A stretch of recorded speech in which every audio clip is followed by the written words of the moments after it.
The Congress has severely criticized the Cabinet Minister Milind Naik for his inefficiency in handling the Power Ministry and demanded that he either resign or the Chief Minister Manohar Parrikar relieve him of the portfolio. Citing regular power outages across Goa, Congress spokesperson Sunil Kautankar said Goans have suffered immensely over the last 2 months due to highly irregular power supply and constant power shutdowns.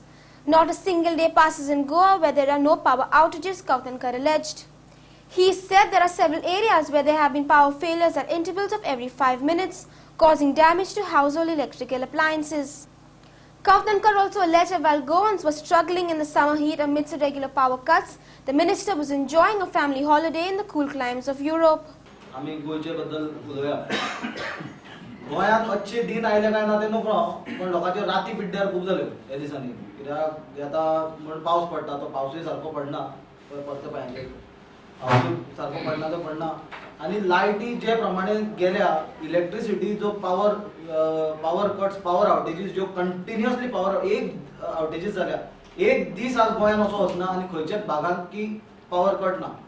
Continuous power cut जेन्ना जाता वरांचे वरां light येना थोड्या जाग्यांचेर आनी थोड्या जाग्यांचेर power cut जाता लायट येता लायट वता लायट येता लायट वता 5-5 मिनटांनी. लोकांची इलेक्ट्रिकल अप्लायन्सीस पिड्ड्यार जाल्या. फ्रिजीस धर ऑर इलेक्ट्रॉनिक अप्लायन्सीस टीव्ही हाका जबाबदार कोण? जे प्री मॉन्सून मेंटेनन्स वर्क करपाचे मिनिस्टरान सांगलेले आमी प्री मॉन्सून मेंटेनन्स वर्क केला. एप्रील आनी मेच्या म्हयन्यांनी गरमेच्या म्हयन्यांनी जेन्ना सामकी कडकडीत गरमी आसली लोकांनी इतलो त्रास सोंसला पावर शटडावन घेतले आनी जेन्ना मेंटेनन्स करता म्हणून दिसाचे दीस पावर शटडावन घेताले आठवड्यान 1-2 फावटी. कित्याक काय म्हणल्यार पावसान लायट वचूंक जायना म्हणून मेंटेनन्स करता म्हणून. पण आतां पळोवपाक गेल्यार आतां लायट वता मागीर कोणाचें मेंटेनन्स करताले? तुमच्या पॉकेटाचे